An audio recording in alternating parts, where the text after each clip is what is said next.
Welcome back to another video edition of Beyond the Shelves. Today we are talking about the best books of the year. Best books of the year. So like our favorite books and what other people's favorite books are. Mostly what other people is the list that all come out at the end of the year. And we'll talk a little bit about DMPL's most checked out items too. But before we do that, are there any announcements, Sarah? Well, the big one is to get ready for the reading challenge. Yay! So that'll be out beginning of January 2026.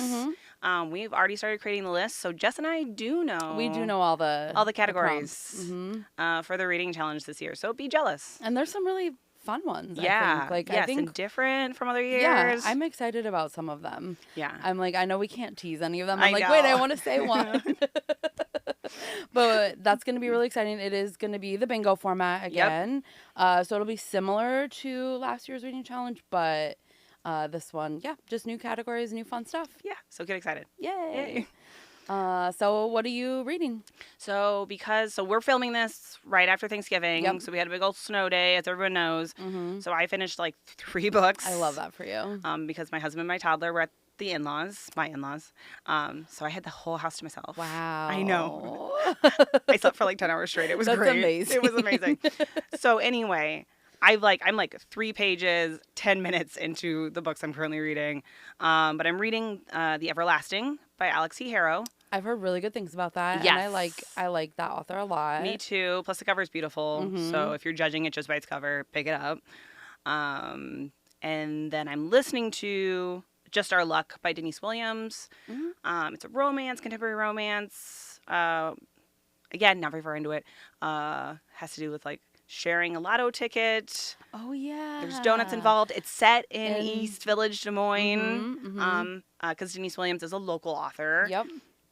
So that's what I'm reading right now, but I don't have a lot to say about him because I'm not very far. You're not very far. I'm not very far. Well, that's funny because, like, I don't have an audiobook right now. Like, I just finished my audiobook, which I finished The Enchanted Greenhouse. I have not heard of this book. It's The Spell Shop is the first one. Okay, yes. So, and I really, really enjoyed The Spell Shop. I thought it was just, like, this cute little cozy, delightful read. The Enchanted Greenhouse is fine. I thought I would like it better because it's about plants. Yeah.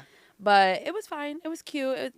Towards the end, I was like, okay, are we done with this now? That's how I feel a little bit about cozies. But there was like a good Easter egg from the first book at the end. And like, it was cute. But now I'm like, kind of like, what's next? I don't know.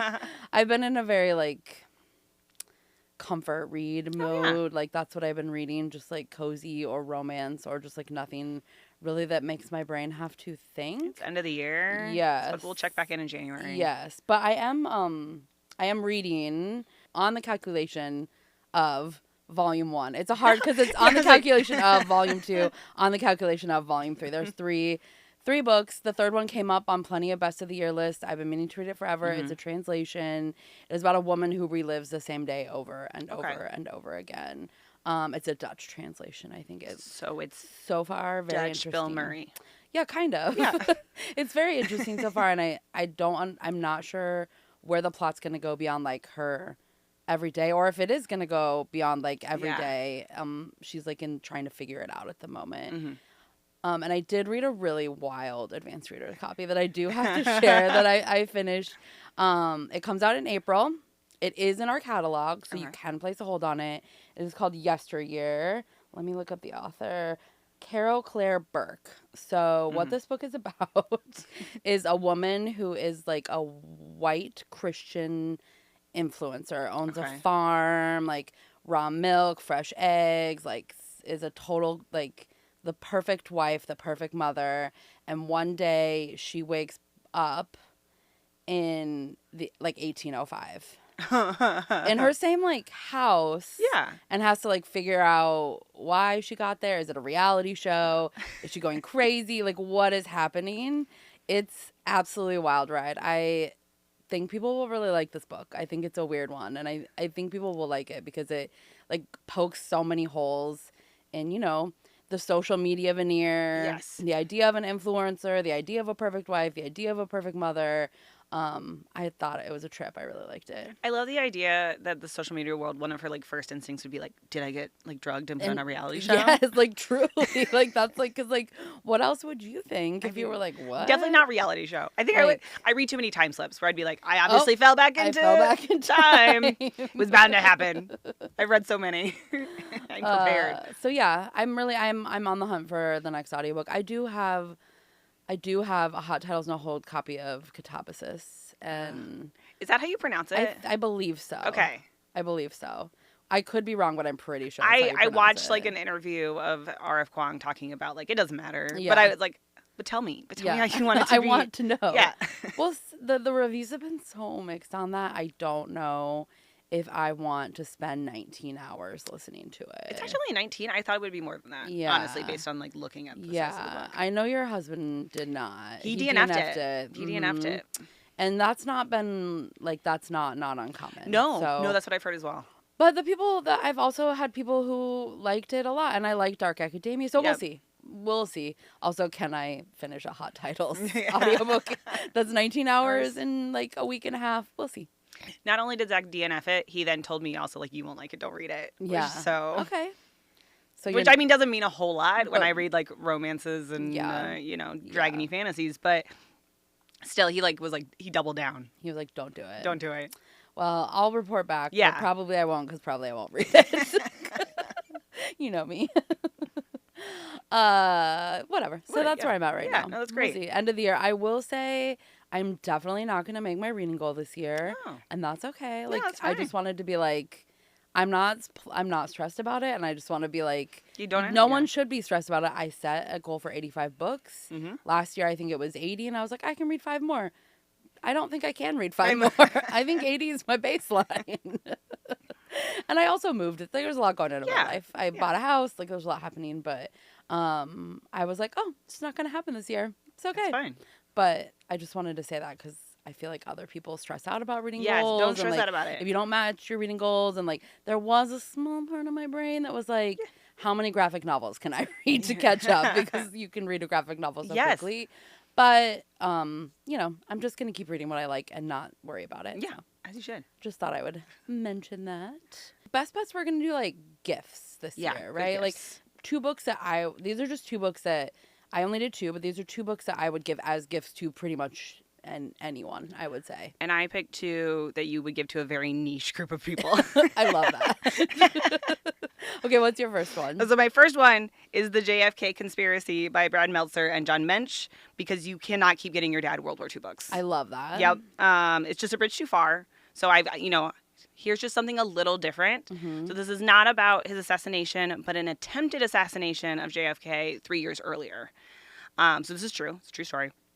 But it's December 11th, 1960. So he's won the election, but he has not become president yet. And a retired postal worker sets up dynamite and knows JFK's schedule and attempts to assassinate JFK before he becomes president. I did not know this. I knew nothing about this as well. I did not know this. Brad Meltzer writes these thrillers, mm-hmm. and so it reads like a thriller, even though, if you know anything about history, and especially because JFK's death is such a part of historical, I was going to say lore, but it's real. It's real. It's real. The conspiracy of it all, right? Yeah. Mm-hmm. It's so part of pop culture as well that, that this is an attempted assassination. So, but it still grips you the whole time about whether or not he's going to succeed. So I picked that up for anyone who you would normally get that World War II book for, a.k.a. your dad. Yeah. My first universal pick, which I've talked about this book before, is Automatic Noodle. Because I just think it's such a great, it's a cozy sci-fi. So it's more sci-fi than fantasy. It's short.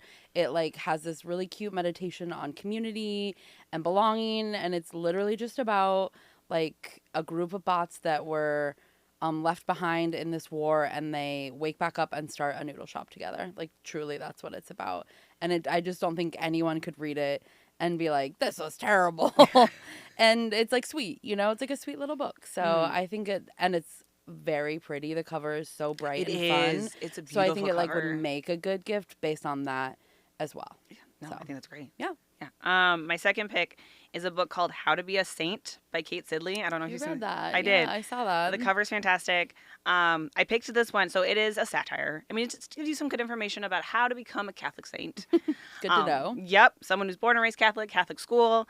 I loved it because it reminds you kind of how crazy Catholic traditions are. Yeah. And then you were like, oh yeah. Like, don't overthink that. But I think it's really great because I think it's for two different people. Catholics in your life. Yep. Who want a good chuckle.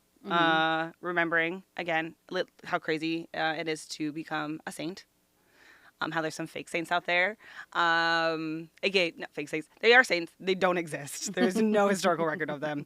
And then stay with me for the non-Catholics because, again, they will giggle at the many odd and varied traditions of the Catholic Church. Kate Sidley, the author, is a writer for Stephen Colbert's Late Night Show. Oh, yeah. So he, if you aren't familiar, he's very Catholic. He talks about it all the time on a show. And so he did the foreword as well for that's like the a fun book. little treat. So it's a fun little treat right away. But highly recommend. You learn. It's filled with all these like small stories about like how saints became saints. It's really hilarious. I laughed out loud. Like I had it as an audiobook, so I'm just like walking back to my car and like giggling through downtown. I do love those audiobooks like that where you're like laughing and people are like, what is happening? Is she okay?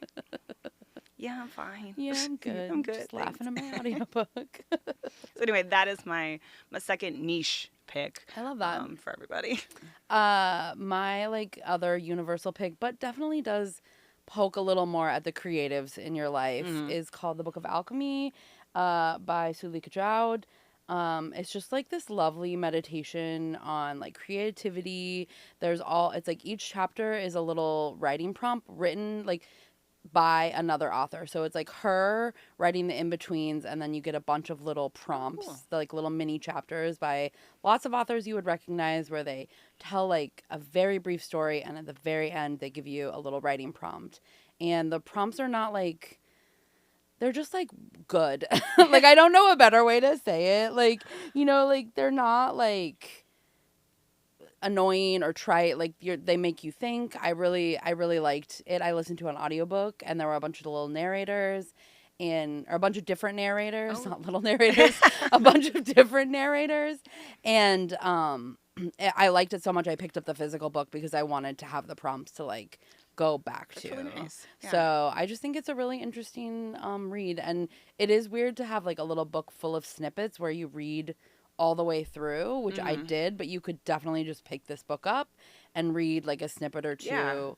Yeah. Great for like, any journalers, creative people who just like want to write more. Like I really liked it a lot. That's amazing. It was a really good one. Yeah. I feel like a lot of people talked about it when it first came out, and then it kind of like went underground, like past everyone's radar, and I super enjoyed it. So I think it'd make a great gift. I think that's fantastic. Yeah. It was a great choice. I'd never heard of it. So yeah, it's good.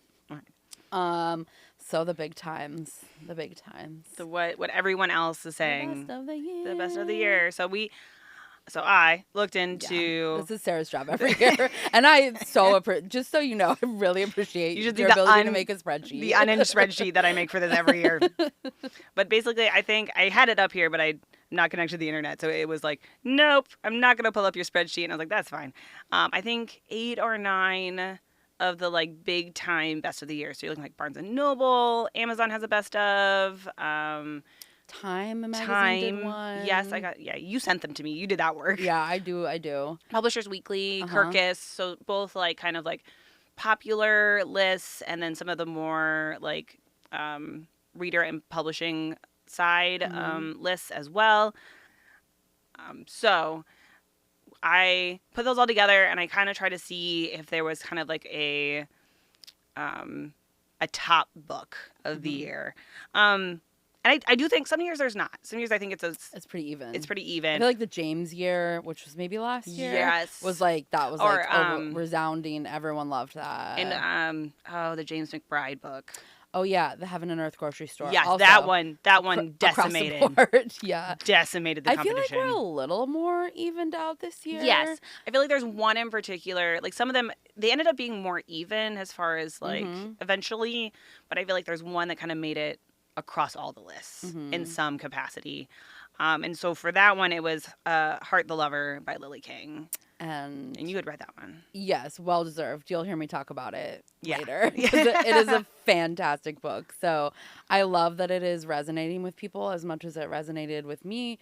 I think Lily King is an incredible writer. Writers and Lovers is still one of my faves. She just is she's so good at writing relationships, both platonic and romantic.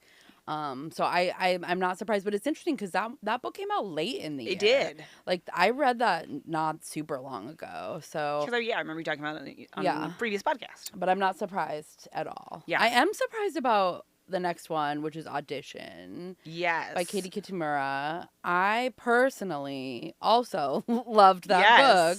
I really enjoyed it, but a lot of people hated that book. Really? And maybe that's why I heard so much about it, because it had such, it's nebulous. It's one of those that doesn't give you it doesn't give you a plot and plot points, and like it doesn't just start and finish. You don't really know what's going on some of the time. You don't necessarily figure it out at the end. No, I would hate this as well. But I thought it was just so incredible. It is like a craft book, I think. Okay. Not to sound annoying, but like it is of course, like definitely not. It is a writer's. It is like a book. Like, it's a writer's book. Like, she is a great writer, and I'm surprised it didn't end up on a few more awards lists. I think it was Booker, short or long for sure. But I really like that one. Let's just see. For nonfiction, the easiest winner for that was Mother Mary Comes to Me, by Arundhati Roy, which was, I can't remember now if it's short stories or a memoir in short stories. I think it's a memoir in short stories. Yeah. About her mom and herself and her relationship with her mom. That one, and with one less award list made, was the Baldwin biography. The James Baldwin biography. Which looks so good. It's just huge. It's huge. And that's by Nicholas Boggs. That one looks really good. There was one on here I actually hadn't really heard of, which is A Flower Traveled in My Blood. No, I had not either. And so I looked up that one, and I was like, wow, that's really, really interesting. It's about missing children in Argentina, and how a group of grandmothers, just to the barest bones description, try to find them. Yeah. And I'd never heard of that book, which is not to say, I mean, I know all the books, but like, usually if something's on the best of the year list, I have read it before, or I've heard of it before, at the very least. Not read it before. Other standouts, let's see, we got Emperor Gladness by Ocean Vuong, which I enjoyed as well. Not as much as some other people, but I think it has a deserved place on the list. I didn't read that one because On Earth We're Briefly Gorgeous killed me. So yeah, this one's also not as emotionally devastating as some of the other books on this list or my list, but it is sad. It's a sad one. Yeah. But I think this one has more hope in the sadness. Not that On Earth We're Briefly Gorgeous didn't necessarily, but I just really it was a really good little book, but not my fave. Okay.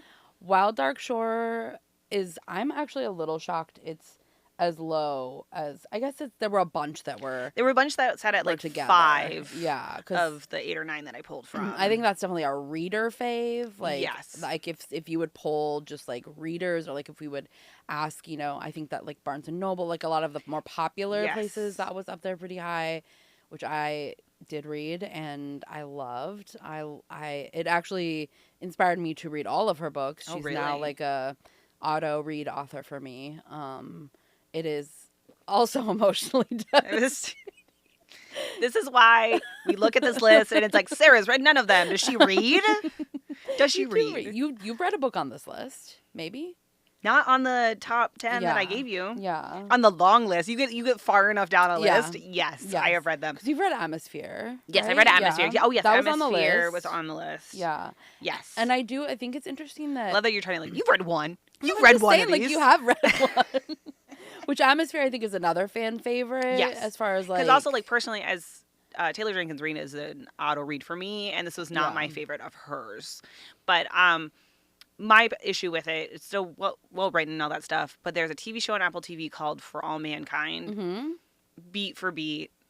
the same thing. I mean, not beat for beat. I shouldn't say like she didn't like plagiarize it, but in the sense of like space is scary. People die in space. People don't die in space. You think they're gonna die, so not to give anything away. But like space is scary, right? Yeah. And in the show, it's like Russia beats us to it's like an alternate history. Russia beats us to the moon, and so they're like, well, we'll get the first woman to the moon. Oh. And so very similar in the sense like it's a women's story about going to space in the same time period. Is it a good TV show? It's very okay, good. Maybe I'll watch it. I've heard other people talk about it, and I'm like, that sounds good. If you're very interested in like space and NASA, and then like, and it's very good at like not being afraid to kill off characters because space is scary and space is dangerous and all that sort of stuff. So yes, I highly recommend it. And every season moves forward 20 years, which I think is really interesting. So it starts in the 1960s, season 2 is in the 1980s, etc. So anyway, getting off topic, but highly recommend. And also why I didn't think this book didn't hit as well for me. As it could. Because I was like, oh no, I've heard the story already. Yeah.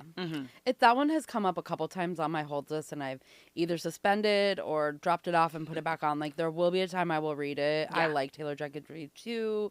It's a really good audiobook. I don't remember who narrates it, but it's a narrator I recognize. Definitely that's the way I will go. I'll probably just wait till there's not a million holds on it or it comes up on hot titles. No, I am not an abuser of hot titles, no holds, but I definitely troll the hot titles, no holds pretty regularly. Yeah. So, you know, you can't abuse it, but you know what I mean. Yeah. I am looking at it a lot. You're very aware of it. Is there something for me? Yeah. The last one I think that showed up on the list that I want to talk about is the Booker Prize winner, which is Flesh. And I think it's a very divisive winner because I think a lot of people didn't like that book. See, and it's lower on this list. It is lower on this list. I knew nothing about it until it became the Booker winner. I definitely heard about it. Like, I'm sure I had a hold on it that was suspended that, like, my 80 holds are just, like, living in a list in my library account suspended. But I hadn't heard of it. Read me. It's true. That's what they do say. But I personally didn't have like a major desire to read it. The plot didn't really appeal to me. But it had gotten some buzz, and that's why it was probably on my list. Yeah. But it was lower. It was definitely not on as many best of lists. No. As you would think of. Probably about half of the ones that I pulled from. Yeah. Like not as many as. And I also wondered, because as we were getting them leading up to this, the Booker had been announced that he won, and then more lists dropped. So I'm also wondering if they got added after he was announced as the Booker winner. Maybe. I don't know. Maybe. And they could have already been on their list. Who knows? Who knows? But yeah, I think it's not like a shocking list this year, really. No. Nothing stands out as, we didn't talk about the Buffalo Hunter, which I think I have not read. I will read because it's on my book club schedule this year, so it's going to happen sometime this year. But I love Stephen Graham Jones. I love to see a horror book on the top list. Yeah, I thought the same thing. I don't read horror, but I love seeing that, like, a genre book. I think that, like, we've talked about it before, but that genre is just busting out. I'm so excited about it because I'm a horror reader, and Stephen Graham Jones is an amazing writer. He writes beautiful work, so I have no doubt it's going to be a good book. Yeah. But. Well, talking about horror, Central is making a whole horror section because it's so popular. Very exciting. Very exciting. We're getting rid of Western. Sorry, Westerns still come in large print. They still come in large print, and they'll still be sitting in fiction with their little like sticker that has a boot on it or a cowboy hat. I don't remember, but I think it's a boot. I think it's a boot. So that's really exciting. Yes. We're definitely at Franklin. We are watching closely what you are doing. I will say that much. So come January, we'll be working on that. Very exciting. Yes. So, but yeah, no, I was excited to see a genre. Because that's probably that's really the only. I mean, some of the other, when you look at these lists, like Barnes and Noble is a big one. I think Kirkus also splits them out, which makes it harder for me to make these spreadsheets. Yeah. But they do split them out by genre. I generally only pull kind of the literary fiction because some of that genre stuff is not going to move from like list to list. We're going to see it like one time. Yeah. Which is unfortunate. But like, because I looked at the romance stuff and none of it really would have made any of the like more literary lists. No, I can think of like some really popular or best of romance of the year, but. And same with, I guess Katabasis was on the list for fantasy. Yeah, that's which true. Which is like technically a fantasy book. It is. You don't usually see a lot of genre on these lists. No. Sad little genre readers. It is why we complain and talk about as we, we start prepping for this podcast. But like as much as like Goodreads has its own issues. Mm-hmm. You know, it's very kind of one-dimensional in its picks a lot of times. But also it's popular. Like that, you can't deny that the stuff on those lists are popular. People are reading them. Mm-hmm. Like The Housemaid. I mean, like, you know, that's an older book, but like that's the first one that comes to mind. That's like a popular book that gets like kind of like, whatever. Yeah. But people love it, and it's super popular. Our stuff, like I think like Onyx Storm made the list, and that's a third in a series that would never make some of these other lists. I saw First Time Caller by B.K. Borson on a lot of like any romance or anything like that. A Diana Quincy book, which she's a historical romance, made some lists, so I was really excited. I don't know if she made Goodreads, but she made some of the other like genre lists. And I'm a huge Diana Quincy fan, so that was really nice for me. I love that. So let's segue and talk about what are the most popular items that are checked out from DMPL. And granted, this was like at the time, but I don't think this will change. I don't think so. I don't think it will change much. I don't think it'll change at all. The number one most checked out item, drum roll, is laptops for in-library use only. Not that exciting, but it is because when you not all branches have this, but a lot of branches do. Some of the branches do have laptops that you check out for in-library use, but you have to check it out. So obviously that is going to be the highest metric. And also it has the shortest checkout period, which is 2 hours. Yeah. Because we have 6, I think, at Central, and they check out all day long. So really high start, even like daily. Which leads me to the second on the list, which is the wireless hotspots, which are also just very popular. I'm glad we still have that. Yes. I'm glad we still have them. I'm glad that's something we can loan out. But yeah, those are obviously the two most like popular checkouts. The third one is my favorite. The third one's my favorite. Is People Magazine. Yes. I was really actually a little surprised about that. I'm not. I'm just not. People love that magazine. It's like got your celebrity gossip. And also, and this is in our catalog serialized too. So like every People magazine counts within this same column. Yes. So it's like not per issue. Yes. Yeah. But yeah, I just think that's just like, it's such a it's like the Entertainment Weekly. It's like a general, it's not, but it's like an entertainment and pop culture based magazine that people are so loyal to. Yes. Like, it's wild. Like, we can't, like, that magazine, while we are slowly, you know, culling some of our magazines because they're either no longer being published or they're really difficult for us to get just based on, like, not even price, just like the mail. Oh, yeah. People just remains supreme. Which is also good because I asked our technical services team for a list of like how expensive magazines are for some other reasons, work related. And this is by far our most expensive magazine to get. I will not give you guys the amount because it's kind of astronomical. Yeah. Well, I guess it's like it's paying off in Cirque, I guess. So, you know. Yeah. Sure. So finally a book. Okay. The top book is The Wedding People, which actually surprised me. I was actually surprised by that, too. That is not what I expected. No. And I don't know, are hot titles checkouts, they would count in this, right? Yes, yeah, because it's in the same record, yeah. I loved The Wedding People. I thought I can see why it's universally checked out. I think it definitely gets you, like, the plot pulls you in, like the blurb, like reading the back of the book pulls you in, being like, this woman goes to a hotel to potentially end her life. Yes. And then ends up like hanging out with a wedding party all week. Like, you're like, tell me more. I told Sarah I was going to brag about how I read the arc of this book. If you are a podcast listener, long time, I've talked about it when I read it, and I was like, this book is going to be popular. I can tell it's going to hit, it's going to be big. And it was. In my brain, it's 2024. It is 2024. I have the copyright on our notes. That didn't fit on my... Which I think is always interesting about when we get to like the highest checkouts of the year. It's often not coinciding with like the best books of the year because it's more about what's popular sometimes a year or two ago because of it's easier to get your hands on because not as many people are reading it. Yes. Yeah. But we still have the number of copies of when we had like tons of holds on it, so it's really easy to get. Yeah, I was looking through now I'm just looking through. I put the top 20 down in our notes here. And I was just like, which ones are not 2024, 2025? And there's only one. And it's Dogman. The newest Dogman.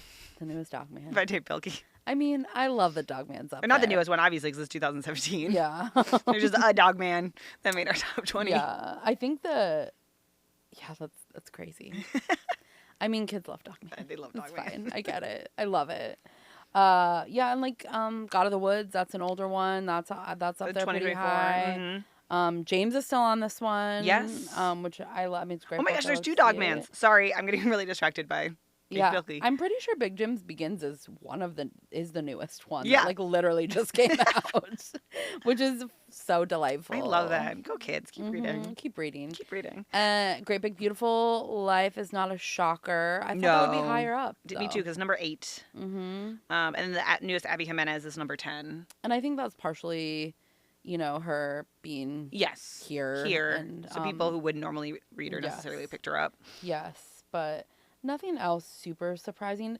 One that's on this list that's a little lower down, because it's relatively new, is My Friends by Frederick Backman. Yep. Is that how you say his last name? Bachman. Frederick Bachman. Anyways, I have never read, but I was surprised not to see that on more best of the year list. Me too. Based off of the feedback I was getting from patrons and other readers, and how many people just loved that book. And like love him as an author generally. Same with another one that's not on this list or that list that kind of surprised me is The Correspondent. Another fan favorite. I've heard every single person I know. I think that probably would make a good gift to a best bet gift.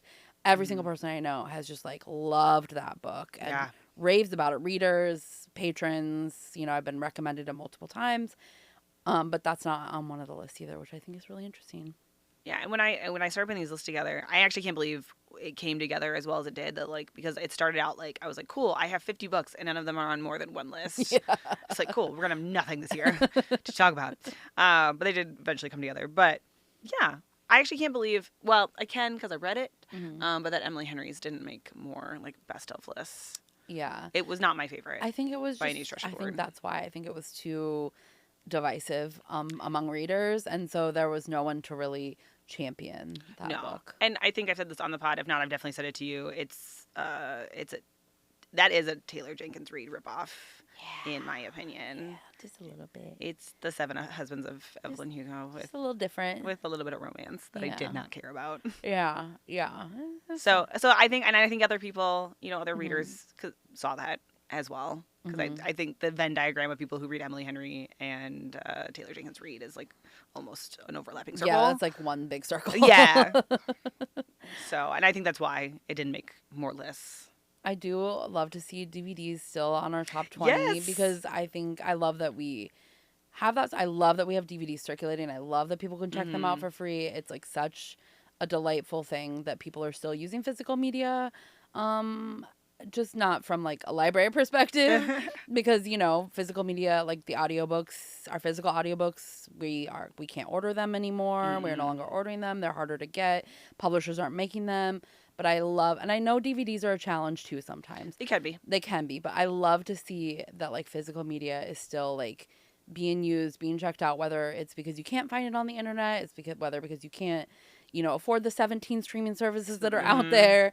I love that concept. But as a former used bookseller, physical media is my love language. I don't have CDs still, but I do still have DVDs in my plenty and records in my collection. So, but the movies comes as no surprise, Wicked, Beetlejuice, and Conclave. I love that. Trifecta. The trifecta movies.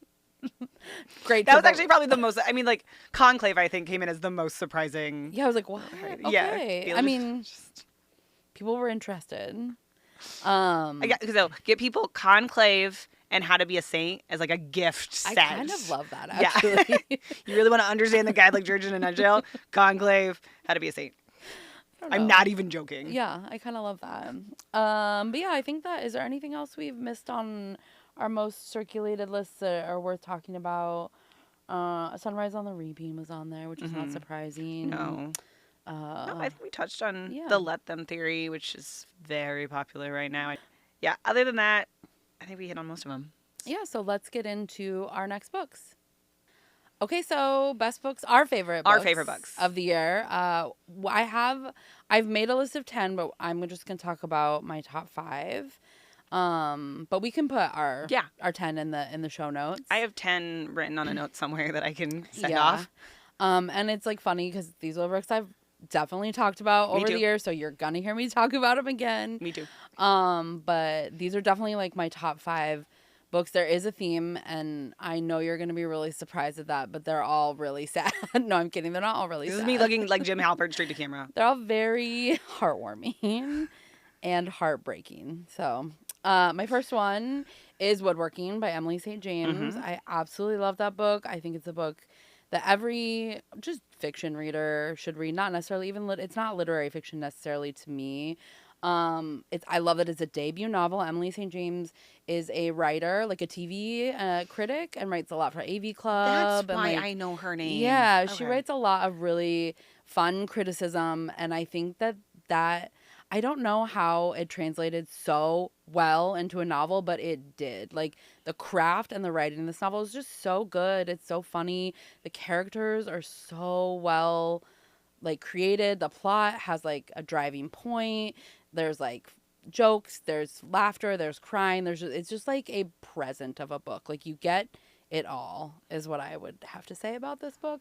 It's really just about Erica, who's like basically a newly divorced closeted trans woman living in South Dakota in 2016, and the friendship that she forms with Abigail, who is a student, one of her students, who is also a trans woman, and is kind of like Abigail helps Erica discover like herself and come into herself. The teacher student thing is not weird at all. Yeah, I was wondering. I think so many people, when they first read this book, were like, or when they read about the book, there is a little hesitation being like, oh, a teacher is friends with their students. Like, And I feel like that's so a part of pop culture. Yeah. And anyway. But the way that it's handled is just beautifully, their friendship is just real and funny. And they definitely acknowledge it a little bit too, how it's strange. I really loved it. It's like a book about human experience, and I really cannot sing its praises enough. I think everyone should check it out. So, Woodworking by Emily St. James, that's one of my top 5.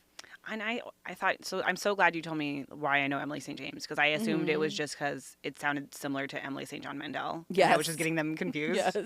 Boom. Different people. Did it. I snuck that in. You're welcome.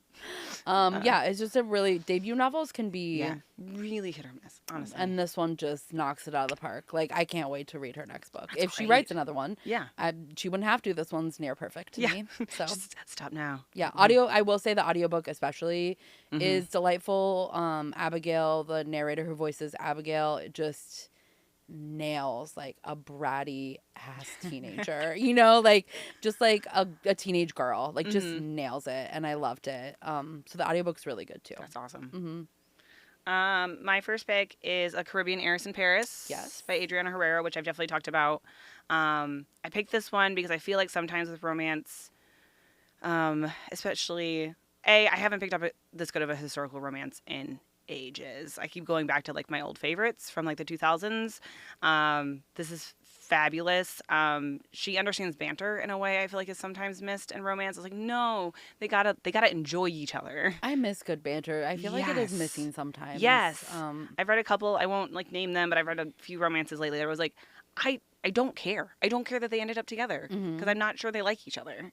Yeah, that's no fun. Yeah. I want the banter. It's so good. This is the first in a 3-book series, and everyone like slaps. It's just like as good as the one before it.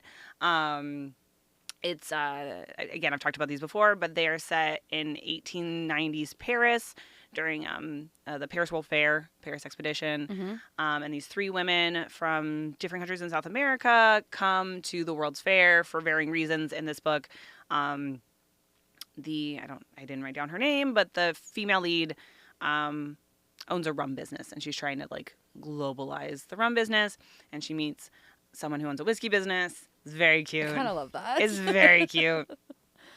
And then it ends up being a marriage of convenience, which is also like one of my favorite. That's a trope. Yeah. That's one of my favorite tropes. So yes, every single book in this series hits, which is why I picked it as one of my best of the year. I love that. It's been on my list forever, ever since you started talking about it, but clearly, I haven't gotten to it Read me. It is definitely a suspended hold. Not gonna lie. My next pick is a nonfiction book. Ooh. It's a memoir, though, which is Poet Square by Courtney Gustafson. This book is it's small, it's short, and I found it to just be so impactful.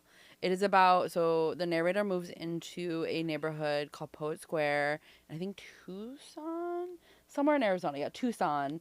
And doesn't realize that the property has like 30 feral cats like in the back. And she's like, just trying to survive on her own. She's got this relationship. It's the pandemic. She doesn't have a job. Her mental health isn't A+. And she's like, can I take this on?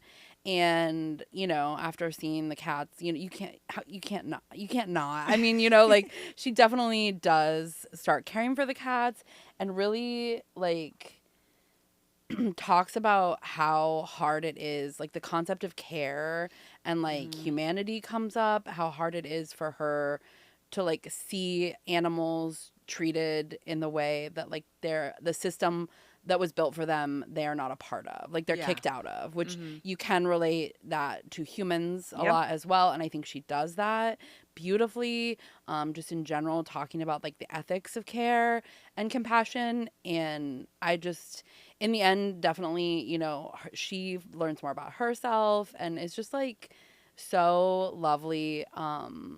She has an Instagram, so you can, like, go. She's like her social media is very popular. I think that's how she got the book deal, I assume. And you can go and like look at the cats she talks about. She's like named all of them, and it's just like very lovely, a lovely meditation on like what it means to care for other beings. And I really loved it. Oh, that sounds really it's really nice. Sweet. It is. And like even like I don't think it's not about the cats. Like obviously there are a lot of feral cats in this book, but that's not what this book is about. And that's what I loved so much about it. That's awesome. Even though I love the cats too. Duh. Duh. You sound bite. Duh. Okay. Anyway, my next pick is also nonfiction, and I cheated because there's two of them. Okay. But I think they work well in tandem. Okay. You should definitely read both of them. They came out this year. They are Who is Government, which is edited by Michael Lewis, and it's small chapters from many different nonfiction authors that you would recognize. And it's about people's jobs in the government that you've never heard of. And I think tying that with Abundance by Ezra Klein and Derek Thompson is a good like 1-2 punch to remind you that government isn't just the politicians you see on TV, scrolling your social media, being loud and divisive. But these are the people that go to work every day and just do their jobs. Yes. I pulled some statistics because that's what I do. So as of November 2024, according to Pew Research, over 3 million civilians work for the federal government. And this includes the 600,000 postal workers, and that they put that separately because they're a little semi-autonomous federal part of the government. So 3 million people just wake up every day, go to work, and like try to make sure like coal mines don't fall in, which is one of which is one of the chapters in Who is Government, right? Archivists go to the National Archives and just like make sure our living history doesn't disintegrate, right? Like that's their job. Important work. It's important work. It's work that you don't know about. It's work that you don't hear about. And so essentially, I'm sure everyone at some point has been very upset with the government at varying times. No, never. Not at all. But I think these are good books to kind of look at. Well, Who is Government specifically to look at. There's so much more to the government than the little snippet you see on while you're scrolling your social media, right? Or watching the news even. And then Abundance by Ezra Klein is one version, I would say, of what the government could do. And their thesis, Ezra Klein and Derek Thompson's, is that we are living in this idea of scarcity that's not true. And different ways that we could use tax dollars to bring about this idea of abundance for everyone, rather than living in this scarcity mindset. So it's probably not going to appeal to everybody who doesn't necessarily believe the same way that these two believe. Sure. But I will say they are very upfront about their own political views and where these ideas come from. Where they stand, yeah. And they take aim at both sides of the aisle. Like, they are upset with everyone making decisions. Same. Yeah. So, and that's why I think it was one of my best books of the year. I definitely lean towards more. I agreed with what they were talking about in that book, but I think they do a good job at saying everyone has made mistakes in the way that we could run our society. So I feel like that would be a good gift book too, to the right person. To the right, yes, 100%. Yeah. It's also, it's not, I audiobooked it, but it's not like a huge book either. It's not like this like very dense tome. It's, I think, just under 300 pages. Mm-hmm. And I think they're journalists as well, so they write in a way that is meant to be understood and engaging. Yeah, exactly. So I would definitely read those together. I think they're really important, and I think they give a more positive view of what both the government is and what it could be. So I love that. Mm-hmm. I love those two little nerdy nonfiction books for you. Thanks. And that you pulled up statistics. I did. That was like, I wasn't sure my notes were going to pull for this podcast. I was like, but no, the Pew statistics. I need the statistics. I don't have them off the top of my head. My next book is Heart the Lover by Lily King. I said I was going to talk about it. I was like mentally unwell after reading this book. I definitely cried through like a lot of it, which sounds like an unpleasant experience, but it just wasn't. It wasn't even like a sad cry necessarily. It was just like, it was so well written. Like the emotions and the feelings that Lily King writes are just so well done, and her prose is sparse to some extent. Like it's not flowery, and I love that too. Like she just can convey like the most extreme emotion in like the tiniest like 3 words basically. Wow. I'm like maybe like 6 words. You know what I mean though? Yeah. A very short sentence. It really is like just the emotional depth is wild. But it's the unnamed narrator in college meets these 2 men. There's kind of like a low-key love triangle that forms between them. And really, like, I don't want to tell you any more of what happens in the story because you just need to watch it unfold for yourself. Like, read it. Like, let it unfold, because I didn't know much beyond that either. Like, at first I was like, oh, Lily King writes about relationships. Like, this is going to be about a love triangle. It was so much more than that, and it just like it blew me away. I do truly believe it deserved to be on all the best of the year list, and like I love the cover. It's really I pretty. wish that like we don't have any books today because they're literally all checked out because they are the best of the year. Everyone is reading them. I maybe could have gotten one of my backlist ones, but the cover's so good on this one too. Like that caught me right away. Yeah. I do think if you are a literary fiction reader, you're going to love this. If you're a general fiction reader, you're going to love this. I think a romance reader could also love this, even though no HEA, but like that's not a spoiler. It's like, come on. It's not a why choose romance. I just like, wait, what? But it's just so good. And I really don't want to talk too much more about the plot, but her writing and the emotional depth and the way that she conveys her stories so beautifully. It's in like 3 parts. I think I truly read the last half in like 1 sitting. Really? Because I was like, I need to keep going. So, it's a real banger. 10 out of 10. I mean, everyone thinks so. Yeah. You're not the only one who thinks this. Yeah. They're not wrong. All right. My next one is one of my favorite authors. She's a go-to. Mm-hmm. If she threw her newest book into a volcano, I would follow it down so I could get the arc. And that is The Unmaking of June Farrow by Adrienne Young, which is a bit of a backlist book for her.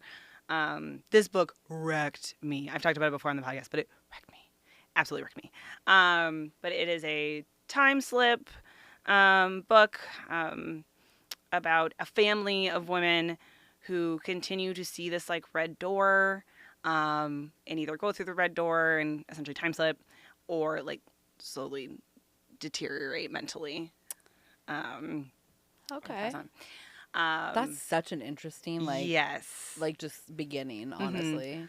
And it was like a mini spoiler, but nothing too intense. But eventually the main character does time slip and finds out that like she had time slip before, which is supposedly like not It's supposed to be a thing. She has a daughter in this like past life. Ooh. As someone with a young daughter, wrecked me. Yeah, it wrecked me, Jess. I don't know how many times it wrecked me. Yeah. But I just like, I love it. There's so much yearning. There's like a mystery to it as well, obviously. And Adrienne Young is one of my favorite authors. And she writes with so much yearning, and she does so much like showing and not telling. I do appreciate that. Yes, that like, nope, you'll get there. We'll get there together. I'm gonna like just feed you these tiny morsels as we get to the end of this book. And so yes, I absolutely loved it. If you love time slips, if you love yearning and romance, this is one of the few books. Again, I don't mind crying if I don't know I'm gonna do it at the top of when I start the book. Bawled. And I'm audiobooking this. So you need to like not know you're gonna cry. Yes, and then it's okay because usually those are my favorite books actually. Okay. Like if I don't know I'm gonna cry and then I end up bawling, generally are my top 10. Yeah. But you can't hand me like you can't recommend anything to me because I'm not gonna read it. Nope. Not happening. Nope. You already gave it away. That one is I've put this one on hold too. This sounds really interesting to me. Yeah. I've never read anything this author. She kind of hops between YA. And in more fantasy, this is probably one of the, other than the time slip part, is one of the least fantastical of her set of writing.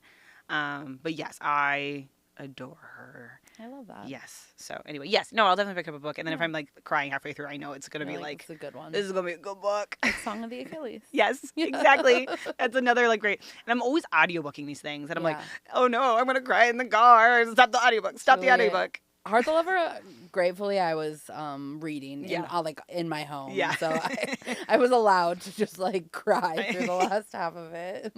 I did not audiobook that one. This other one, my next one, is Migrations by Charlotte McConaughey. Mm-hmm.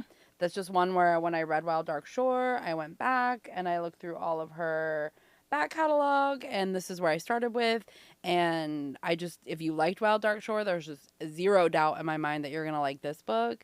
It's so emotionally impactful as well. It's just about a woman named Franny Stone, and she kind of takes off and joins this crew sailing through the Arctic, and is tracing these Arctic terns that are becoming slowly extinct. It's not just about that. That's just where the story starts. And you kind of like see her past on spool throughout like the rest of the novel. And if you read Wild Dark Shore too, you know that her books are going to be emotionally hard. Like Wild Dark Shore is beautiful and sad, and this is beautiful and sad. But I will never forget this character. Like I will never forget Franny Stone. She is like imprinted in my brain. And one thing I really like about her books, Charlotte McConaughey's books, is that while she writes climate fiction, which is a genre I generally like, I really like near future dystopias, which is basically a lot of that is climate fiction. Yay. But what I like about hers is like her climate fiction isn't like scary. I mean, obviously it's scary, but it's not like, it's not iRobot. Yeah, it's just like you're like, oh, you can see things happening and read about things that are happening, but not feel like an intense amount of your own anxiety. Like, because climate anxiety is very real. So like I do understand like this book might not be for everyone, but I just appreciate that she doesn't write about these, earth-shattering things or things that are birds that are becoming extinct and practices that aren't happening anymore. She doesn't like write it with like a scary, heavy hand. It's like just beautifully woven into her narratives, and I really appreciate that. I loved this book. I recommend it to everyone. I don't know how I missed the boat on it when it came out. Like, I feel like this also made one of our other coworkers best of. Yeah. As well. So Yeah. I just like don't know. Yeah. And like I said, I will read everything that she has. I will follow her into a volcano. Into a volcano. I will follow her into a volcano. I did the audiobook on this one, and I really loved how it was. The narrator just had a beautiful like brogue. It was like lovely. Like it was a really good narrator to listen to, at least for me. But yeah, I absolutely adore this book. I recommend it widely. And that's my only backlist book, but on my top 5, I think there's a few on my 10, but this is the only one that did not come out in 2025 for my best of the year. I did okay. I didn't have as many backlists as I thought. But I am a front list reader. Yes, you are. Yeah. That's just me. I'm just so like behind. I was like, oh yeah, this book that came out 3 years ago. Sorry. My next book, back to my romance. Yeah. I've talked about this one before. I don't know why I keep saying that at the top. I've talked about all of these before. Yeah, we've all talked about them. We talked about them. If you wanted a new podcast, wait till January. No, it's The Shots You Take by Rachel Reed, sports romance, MM romance, but it's not happening, like they're not actively playing hockey, which is the sport in the sports romance. So it's about these 2 guys retired from hockey for varying amount of time, when it's almost a decade that he's been out of hockey. But the 2 men had a closeted, toxic relationship while playing hockey, because hockey is full of male toxicity. So one of the men comes to the hometown because the father had passed away. So it's like second chance romance, reconciliation. I weirdly love a sports romance. I don't know why. I mean, I like sports enough. That's how I found out I love cowboy romance. Right? Like, what? Yeah. Okay, cool, whatever.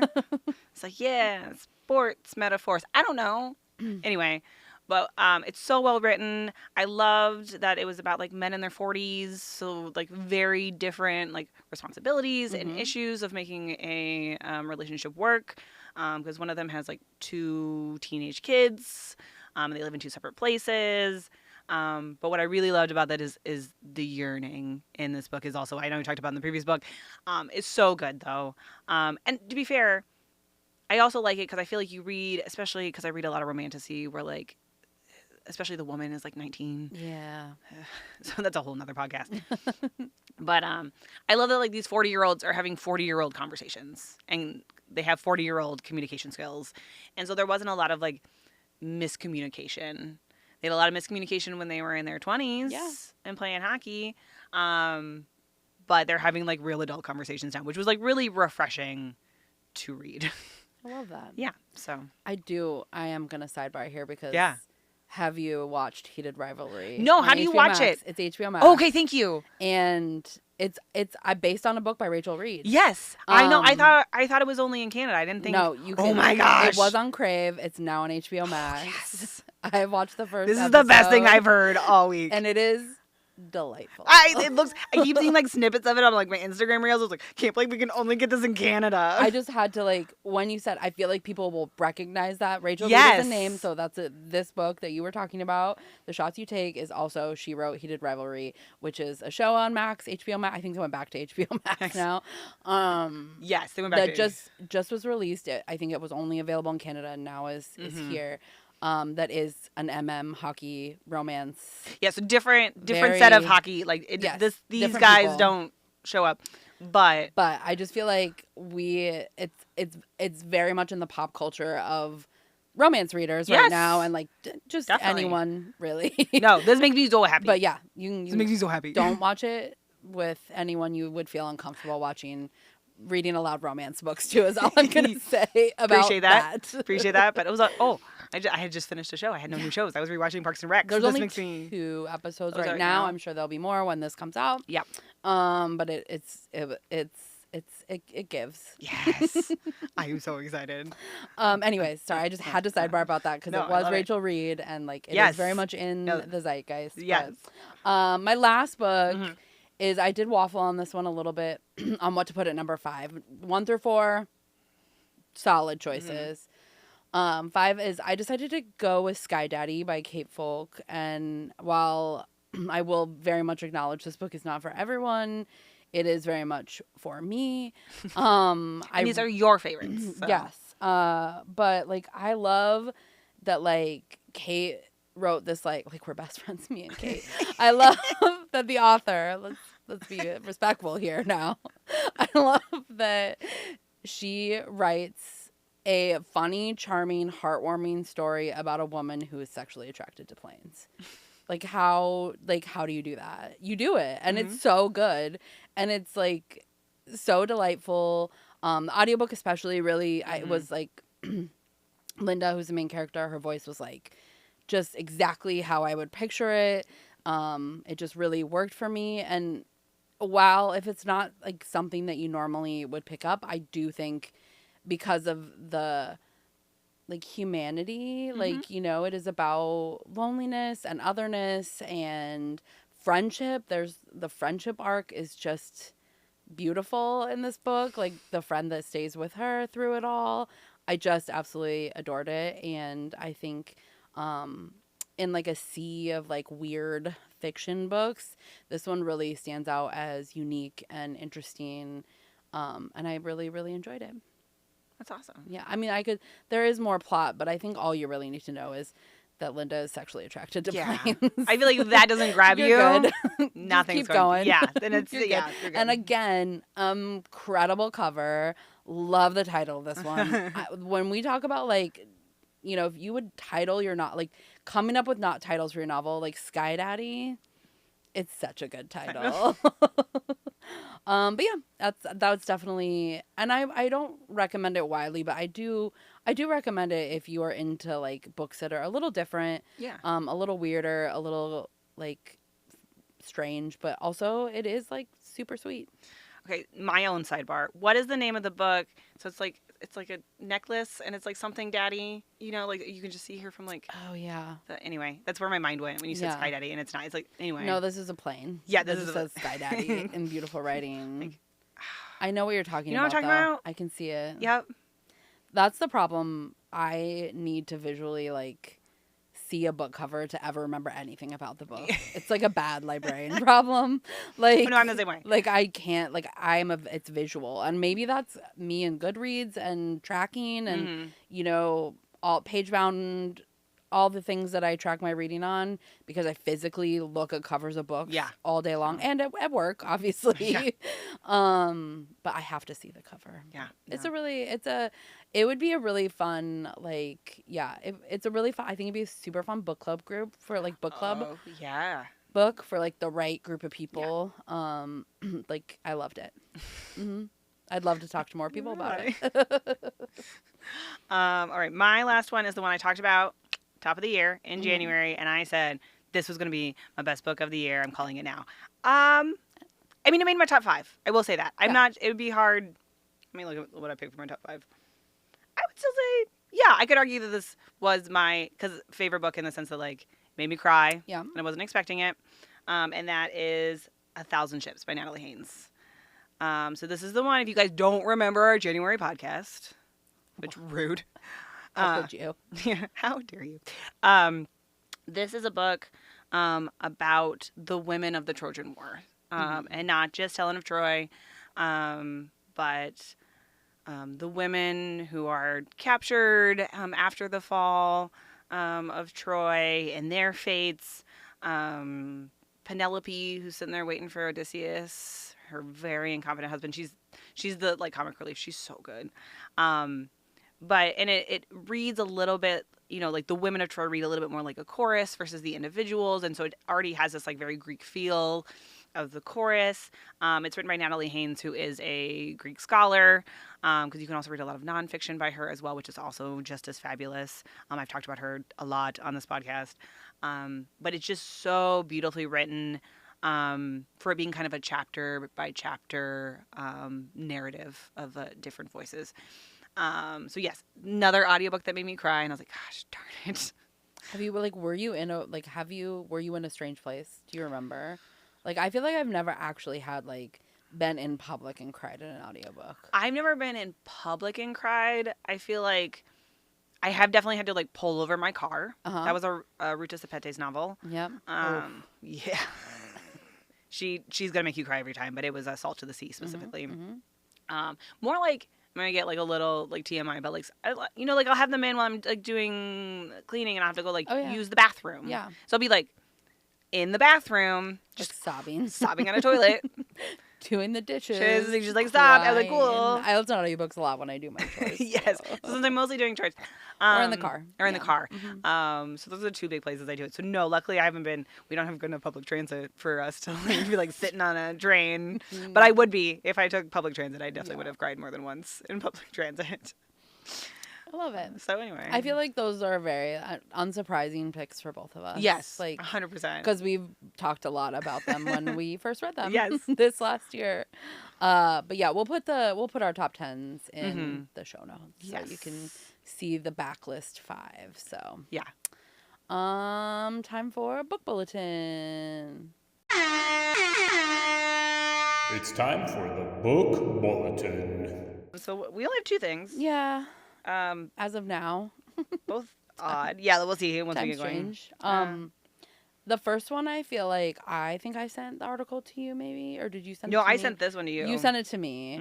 No lovers on these covers. No lovers on these covers. It is New York Times article, I believe. Yes. That is really interesting. It's about a publishing imprint. A small one. Very small. I think they've only done. I was rereading it this morning, like 14 books maybe in their tenure here. But their big thing is so. In some ways, I like what they're doing. In some ways, I find it extremely pretentious and condescending, and that just might be the way the article's written. Yes. So their mission is to write novels, or get authors who write novels about women, in their 30s, where the HEA, that pursuit of love and romance is not like the only thing about them. Like it might be a book about love and romance, but these are very 3-dimensional women. Who have lots of different kinds of desires. And like that, I like that mission statement. Yeah. I do. But the article sounds very condescending about other romance readers. Yeah. Like they're elevating the romance genre as if it's not the like most popular genre. I mean, it keeps the publishing world afloat. Truly. Like that's not an exaggeration. And No Lovers on These Covers is the worst. I just hate the title of that article, but they aren't like, it's like their little color blocked covers. And it reminds me of like if you ever read like a Penguin classic where like all the covers look exactly the same. They just, so with these, they all have the same formatting. They're just in the blocks are in different colors. Yeah. Because one of the biggest books, I think most popular books that came out this year from this imprint is Grape Juice, which I do have checked out right now. Yeah, I have it. That is one of the ones on my space. Yeah, doesn't mean I'm gonna read it, but I was intrigued enough to be like, okay. Yeah, I don't remember who it's by, but I didn't pick it up originally because I was like, this can't really be a romance, and it doesn't have a romance cover. And I think it's obviously the point. Yeah. But it made me, a romance reader, not pick it up. And so I don't know if that would have done that. It's going to do that for other readers. Like, who's their audience? Who is their audience? Who's their audience? And the CEOs, I guess, I don't know if that's their title, of this publishing house, are known as trendsetters. I was trying to figure out like their background in publishing. They don't have it, which I don't think is inherently. No, that's okay. But they're like YouTubers and trendsetters. I don't know. The whole article just rubbed me the wrong way, and I can't for the life of me decide if I'm just not New York City enough. Yeah. For whatever's going on here. As a like casual romance reader. Yeah. It also made me like, I was like, okay, like don't do that. Like, yeah. It felt weird, but I also was like, but what is this book? And I do want to read it. Yeah. Because I'm curious the level of spice. I'm curious why they decided to publish it. Yeah, I'm just curious, like, what will it like lean more literary? Will it just be like reading a regular romance? Yes, just with a different cover. Like, I'm not really sure. Like, I probably won't read it. Like, I check out so many books, I don't read them all, but I did check it out because it did intrigue me. And it intrigued us enough to talk about it on the podcast. Yeah, but I just don't love the idea. Like, we talk about this a lot. I just don't love the idea of, like, shaming genre readers at all. And, like, I obviously am a literary fiction reader. Yeah. But, like, I would never be like, oh, I think, you know, there's whole genres I won't pick up, but that's my personal preference. Yeah. You don't have to create a whole new imprint and change. Like, that's, like, I feel like taking a high fantasy book, like, or thinking of, like, the romantasy covers that all kind of look the same to me, which some would say about illustrated romance covers, too. Yeah, you know and, how like, I feel just about them. slapping a different cover on it to see if people will respond to it more, which they might. I don't know. I think for me, this idea that they're, like, trendsetters, and they call themselves that, is this idea that as if... annoying to me. As if romance, again, isn't already... huge trend. Yeah, a huge trend. The most popular genre out there. Yeah. As if they found romance. Yeah. And I was like... Yeah. We'll link the article in our show notes because I think it is worth reading. Yeah. It's interesting, so we'll make sure that it's in there so you guys can check it out. And judge for yourself. Judge for yourself. Maybe pick up grape juice. I don't know. Maybe it is. I mean, we have it at the library. At the library. You'll have to put a hold on it because I haven't checked it out right now.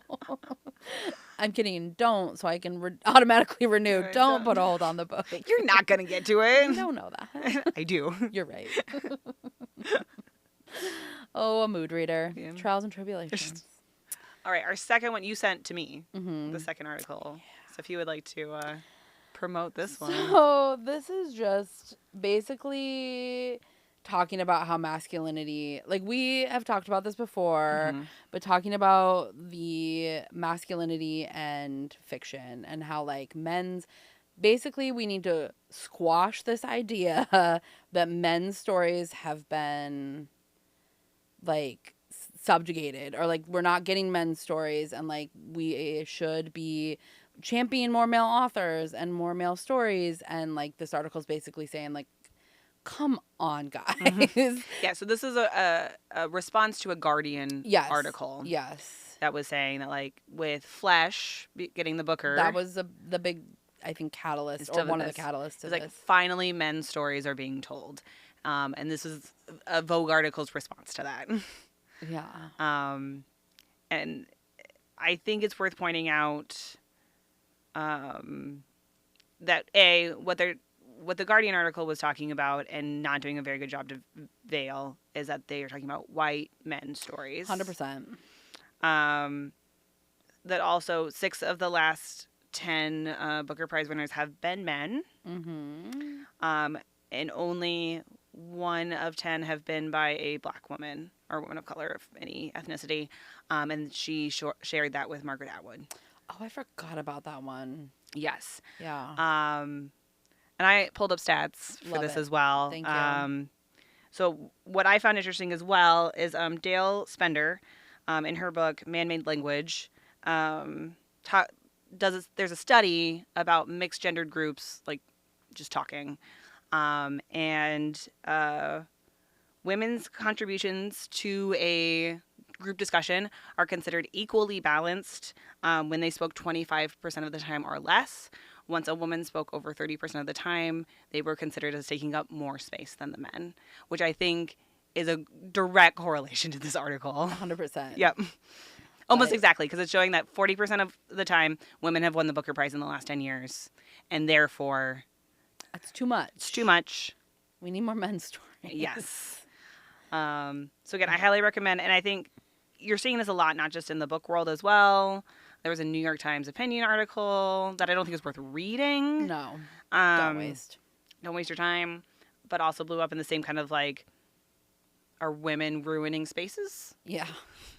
Book spaces, work spaces, publishing spaces.